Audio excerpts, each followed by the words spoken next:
Hola,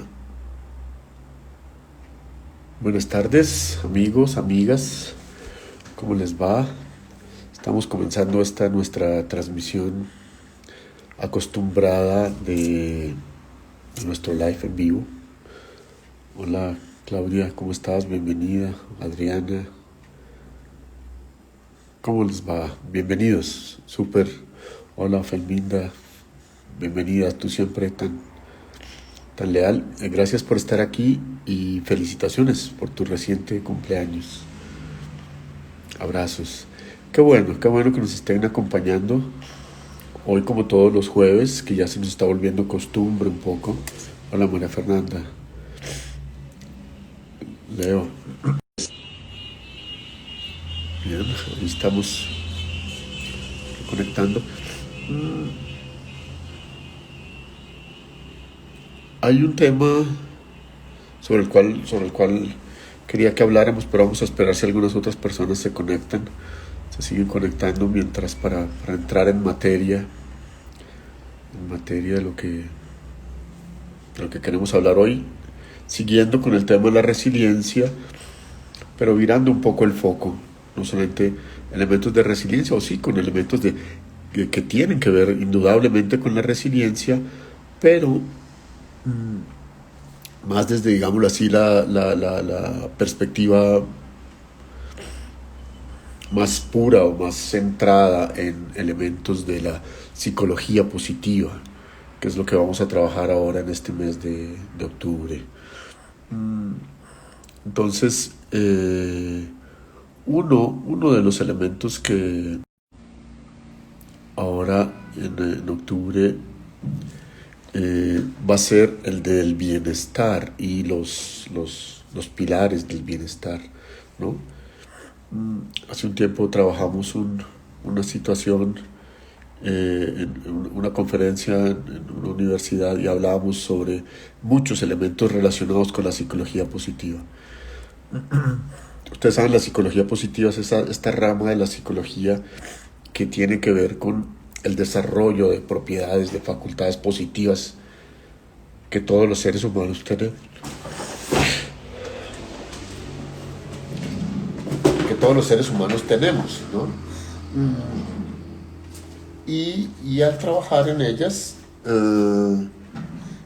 queremos promover virtudes, valores, tendencias, habilidades, propiedades buenas que generan bienestar, que generan tranquilidad, que generan crecimiento en todos nosotros, mucho más de entender y combatir las situaciones que generan sufrimiento, que generan estrés, que generan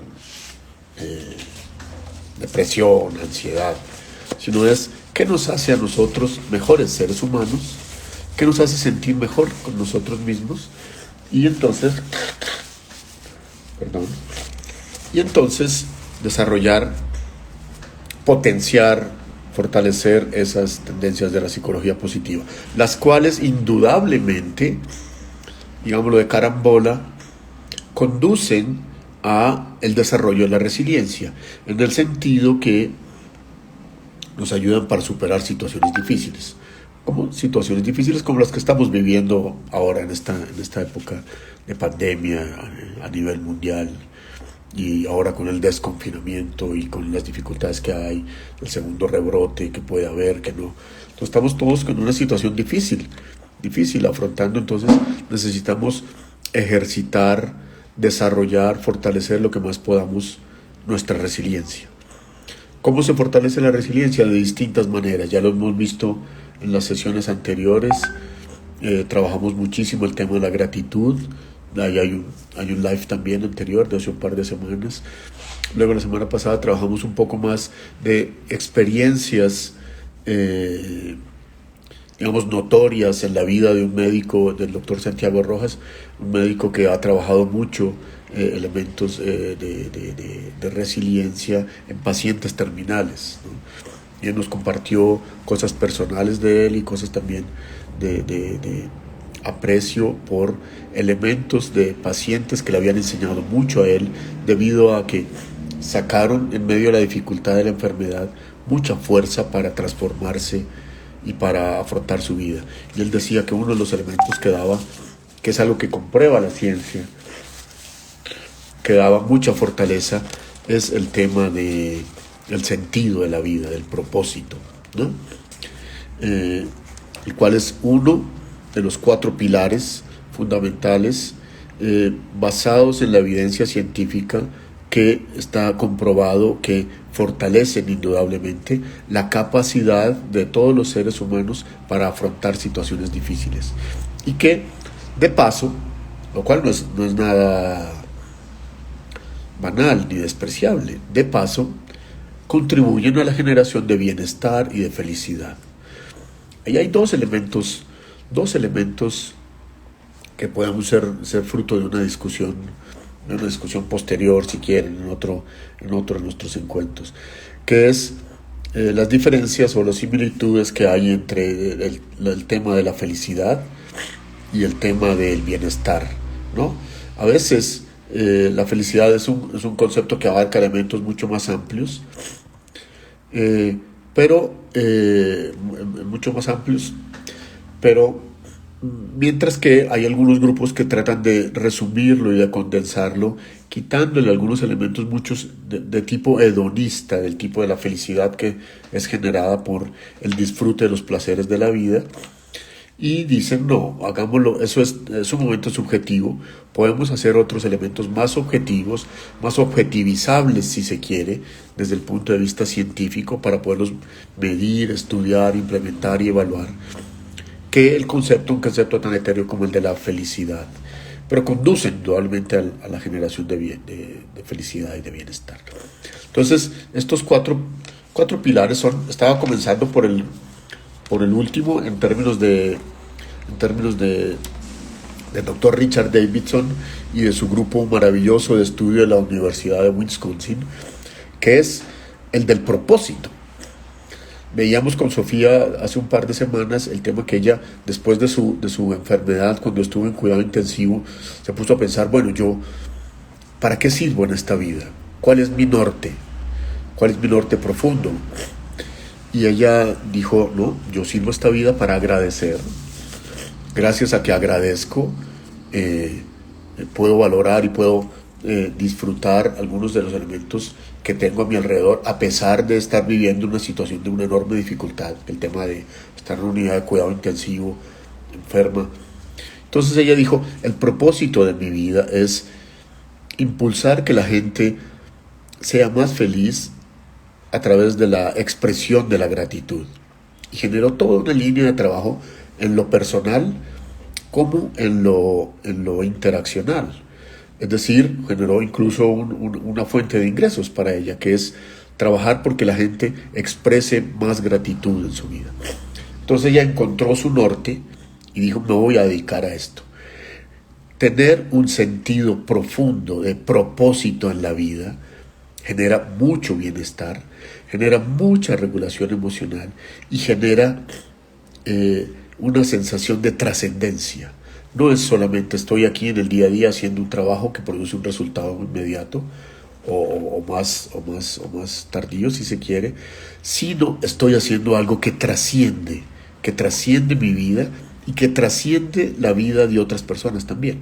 Entonces, tener un sentido de trascendencia es uno de los elementos claves del elemento propósito en la vida. ¿Cuál es el valor trascendente en mi vida? ¿No? De otro modo, otras personas lo han llamado como el llamado o la vocación, ¿no? A veces lo trabajamos con nuestros pacientes en algunas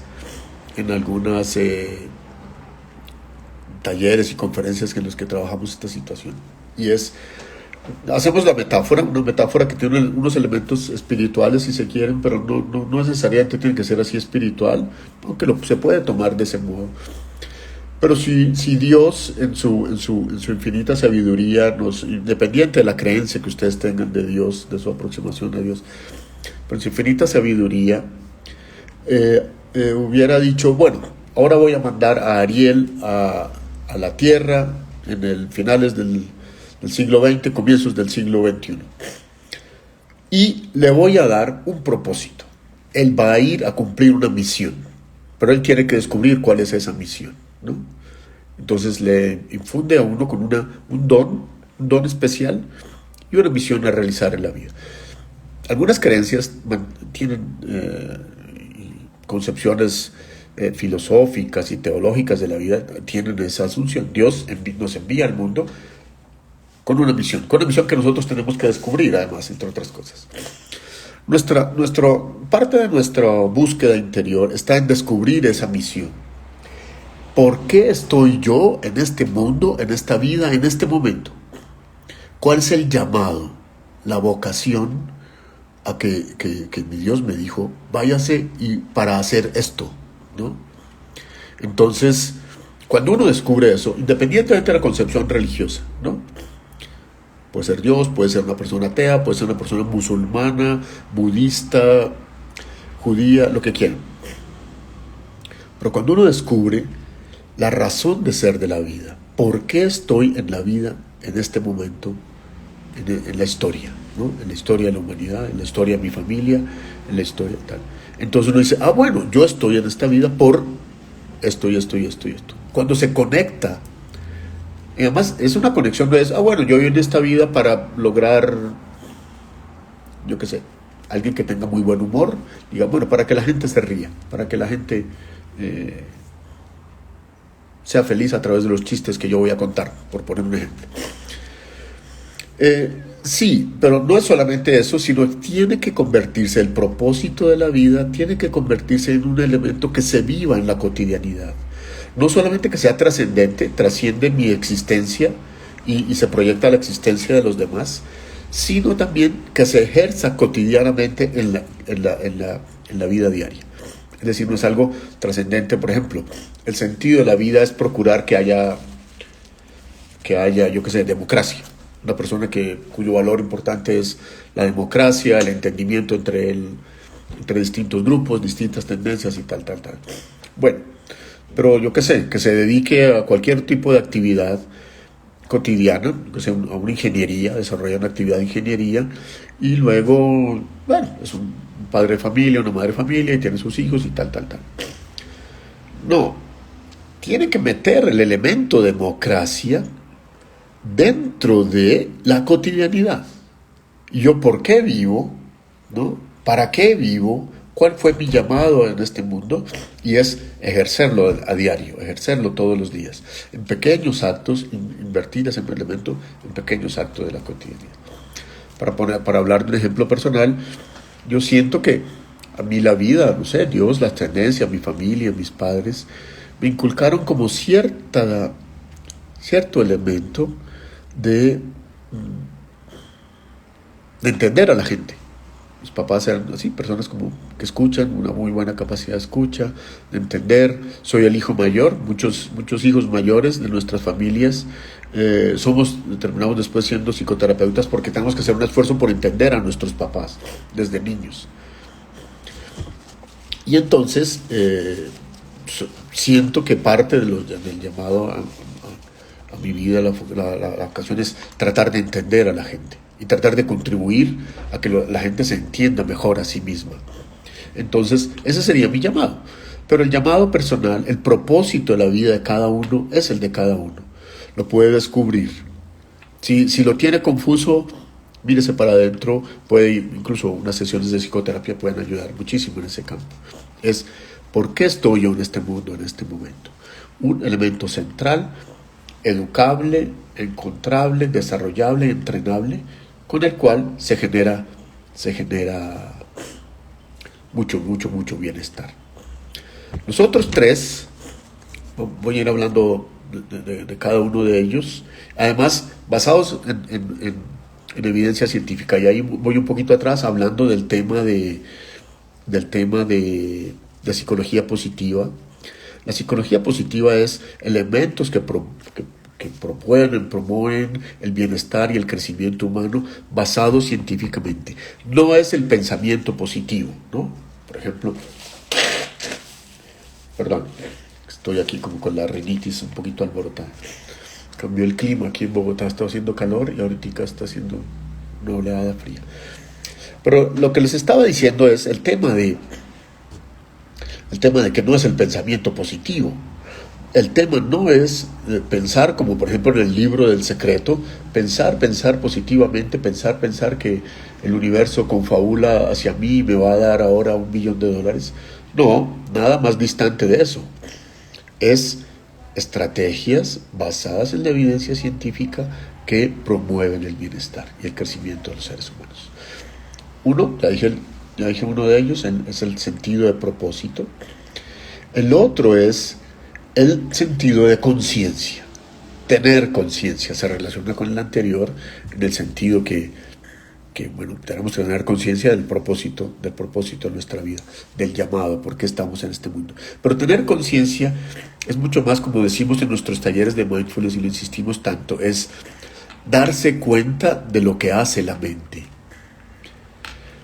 Esa es la conciencia, es el awareness de los norteamericanos. Es, ¿qué está haciendo mi mente?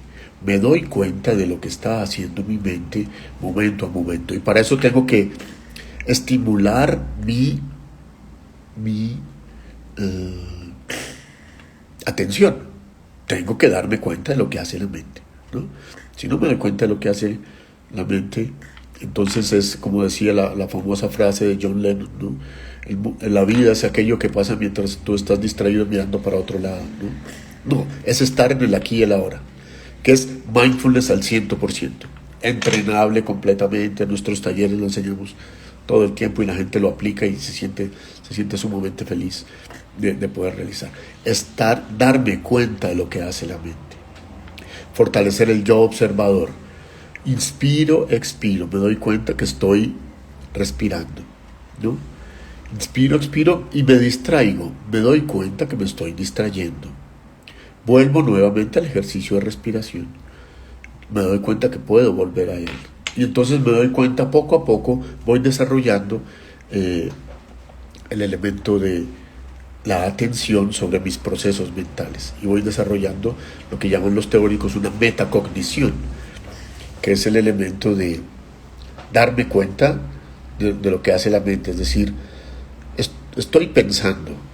Ese es un elemento de lo que hace la mente, pero luego hay otra instancia más interior, si se quiere, de la mente que se da cuenta que uno está pensando, ¿no? Entonces la parte de la mente, ahí está Ariel pensando un pensamiento de psicología positiva, ¿no? Esa parte que se da cuenta de lo que hacen es una parte central de la personalidad que fortalecemos en procesos psicoterapéuticos muchísimo, pero desde luego también en procesos de mindfulness, como les decía, darnos cuenta, tal.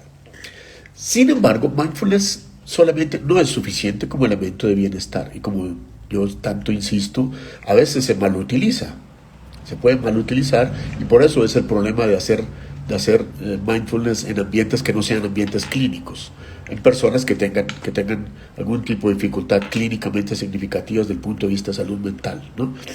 Bueno, ese es otro tema de discusión, de pronto lo podemos abordar en otro momento, pero mucho cuidado con las personas que practican mindfulness, que tratan de enseñar a otros mindfulness, cuando esos otros que aprenden mindfulness tienen algunas situaciones en particular de salud mental. Pero bueno, esa es otra discusión, de pronto en otro live lo podemos abordar. El siguiente elemento generador de bienestar, ya vimos el propósito, ya vimos el otro, la conciencia, darnos cuenta. El tercero es el de la compasión, es el de las buenas relaciones interpersonales que se derivan indudablemente de elementos de aprecio, de compasión, de amor bondadoso, de amabilidad, que hacen que nosotros, primero que todo, nos tratemos bien, amorosamente a nosotros mismos. Y en segundo lugar, que también tratemos amorosamente a los demás y tengamos un propósito en la vida. Hablando de propósitos y de objetivos en la vida, y es que la gente la pase bien, que la gente tenga bienestar, que la gente tenga tranquilidad, que la gente que está a nuestro alrededor, incluso personas remotas,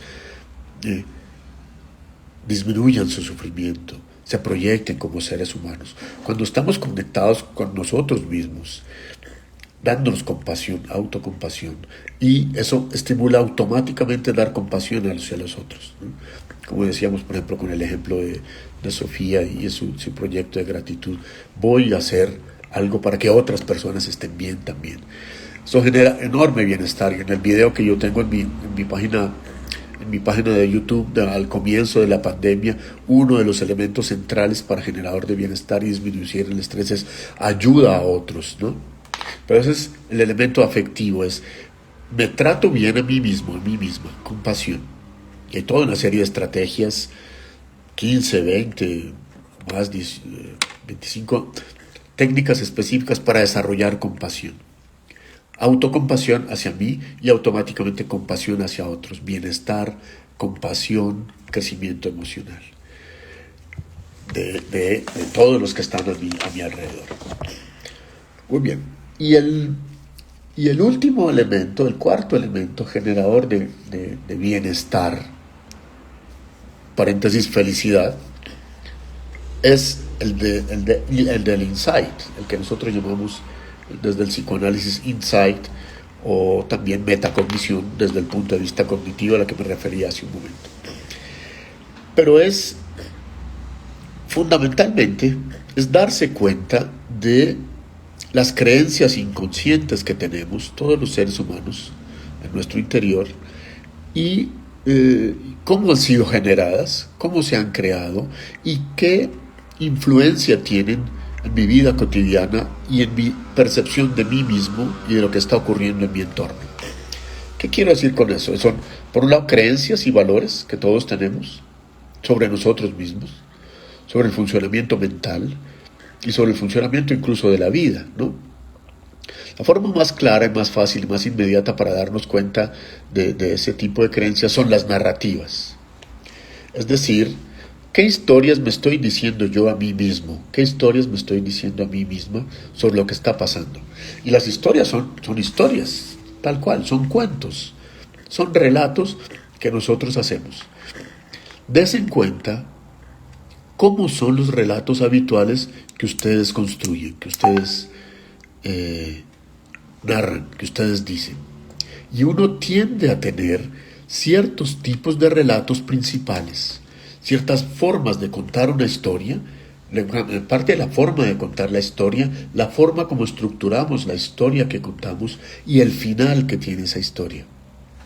Esa forma de contar historias es de contar a otros historias, es también de contarnos a nosotros las historias que vemos. Es una forma de reflexionar sobre la realidad, sobre la vida, sobre el día a día y sobre nuestro ser en el mundo, nuestro interrelacionarnos con otros, ¿no?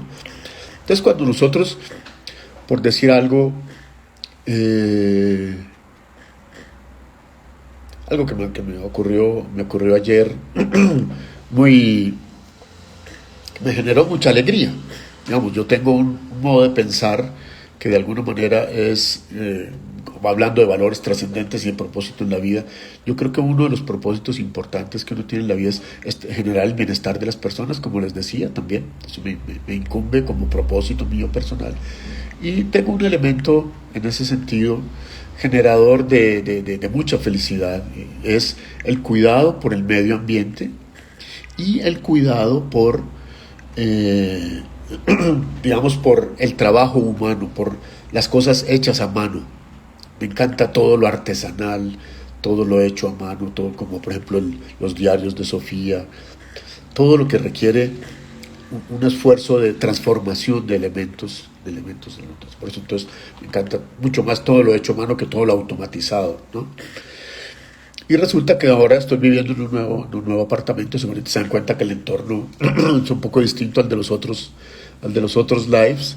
Estoy muy contento acá, pero tengo unas ventanas muy bonitas y tengo, como ustedes saben, yo tengo un par de gaticas que les encanta ventanear, como todos los gatos. Entonces miré en Instagram y encontré una persona que hace como hamacas para las ventanas tejidas a mano. Digamos, uno busca eso en Instagram y tiene 500 posibilidades, ofertas. Y vi que hay una mujer joven, una mujer, Elizabeth, no sé si está por ahí, nos está viendo, saludos, que descubrió como una estrategia también de manejo del tema de la pandemia, el que ella es buena para tejer, hablando de llamados y de vocaciones, ¿no? Y entonces hace este tipo de ventaneros o de hamacas donde los gatos les encanta ponerse a ventanear y a solearse cuando hace sol, felices ahí tal. Entonces me produjo mucha felicidad, por un lado, darle trabajo a Elizabeth porque hizo un trabajo, tal, se ganó un dinero con eso, pero también porque es algo que ella hace con sus manos y lo hace con mucho amor. Y estimularla, y estuvo muy contenta, vino ayer, me ayudó a poner yo les llamo hamacas aquí en mis ventanas, y verla a ella tan contenta, verla realizada, que las gatas se subían ahí y estaban muy contentos, me hizo a mí muy feliz. Entonces, luego yo por la noche pensando, hey, qué chévere, Ariel, esto fue una cosa bonita, qué bonito haber podido estimular el trabajo de Elizabeth, y qué bueno que ella me hizo a mí feliz a través del trabajo que hizo con sus gatas. Entonces, ese es el tipo de narrativas que yo tengo construido. A veces construyo otro tipo de narrativas que no son tan chéveres, ¿no? Me están haciendo daño, ahí tengo una situación de competencia, me están tratando injustamente y tal. Darse cuenta del tipo de narrativas que uno tiene, el insight de los psicoanalistas, lo puede llevar a uno a orientarlas a voluntad, ¿no? Porque la narrativa no es solo la narrativa narrada, contada, es la narrativa vivida. Es decir, yo, ¿cómo interactúo con otras personas? ¿Cuál es el cuento, digámoslo, en vivo y en directo que me doy cuando estoy hablando con otra persona? Con mi amigo, con el vecino, con el portero, con mis pacientes, con mi equipo de trabajo, tal, ¿no? Y me doy cuenta, ¿para dónde está yendo esta narrativa? ¿Cuál será el final de este cuento? Y quiero que sea un final de cuento de final feliz, de que la gente se sienta mejor. Hay veces para que la gente se sienta mejor toca hacer una confrontación también. Entonces ahí uno tiene conflictos con las personas, porque la vida feliz no es vida sin conflictos, ¿no? Todo lo contrario, es afrontar los conflictos de la vida y tener un mejor resultado de la interacción con otros seres humanos. Entonces, esos son los 4 elementos, los 4 pilares generadores de bienestar, muchos de ellos basados en mindfulness, como les decía, ¿no? Vuelvo y repito, y por favor los que llegaron tarde pueden mirar este live desde el comienzo. El propósito, el sentido de propósito en la vida, el llamado, por qué estoy en la vida en este momento, en este mundo. 2, darme cuenta, el awareness, darme cuenta de lo que hace mi mente, cultivar la atención sobre mis procesos mentales y de paso sobre los procesos mentales de los demás. ¿Por qué esta persona está pensando así? ¿Por qué está reaccionando así? ¿Cómo podemos hacer una interacción que sea gana-gana para los dos, ¿no? Tercero, compasión. Autocompasión, compasión por los otros. Y cuarto, insight. Darse cuenta de mis narrativas internas, darse cuenta de mi identidad profunda, de aquello que me hace a mí ser yo, que me hace por lo tanto ser feliz, pero también puede llegarme a hacer sufrir, y cómo puedo desarrollar más y más y más mi ser interior y modificar las narrativas que cuento sobre la vida mía y sobre la vida de los demás, influir en otras personas. 4 pilares centrales del bienestar, basados en la evidencia científica, con protocolos realizables. En nuestros talleres trabajamos muchos de ellos, protocolos realizables y verificables en los cuales decimos, sí, estoy haciendo cosas por incrementar mi bienestar.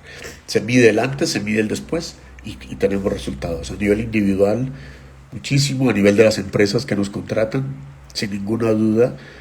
Y no es psicología, no es pensamiento positivo, no es echar carreta y bla bla bla y pienso bonito y verá que me va bien, no.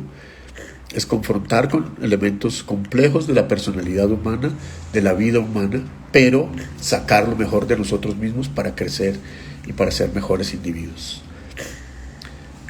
Gracias por estar ahí. Hicimos una encuesta, me parece que no he mirado últimamente, hicimos una encuesta, parece que no a todas las personas se les facilita, aunque ahora tenemos 37 personas conectadas. Les agradezco mucho por estar ahí, gracias por escucharme, gracias por sus comentarios, gracias por seguir, pero quería eventualmente cambiar la hora. Estamos pensando si nos pasamos para la franja de las 7 de la noche, los jueves. Parece que la encuesta así fue como lo dijo la mayoría de las personas. Tengo que acomodar algunos temas, pero de pronto el jueves a las 7 de la noche sea una buena idea, y que todo el mundo está en su casa, comiendo, acaban de comer en familia. Entonces estén pendientes de nuestra próxima programación. Maravilloso, gracias por acompañarnos, gracias por estar ahí, gracias por sus comentarios, gracias por seguirnos en estos live. Compártanlos, por favor, si creen que a otra persona le pueden llegar a servir, compártalos. Si quieren participar en nuestros talleres o creen que alguien cercano a ustedes se pueda beneficiar de nuestros talleres de bienestar emocional basados en mindfulness y autocompasión, con todo gusto. Abrazos, feliz tarde, nos vemos el otro jueves. Chao César, Cristina, encantado, Juliet, Vale, Vera, Dora. Abrazos, abrazos, abrazos, abrazos.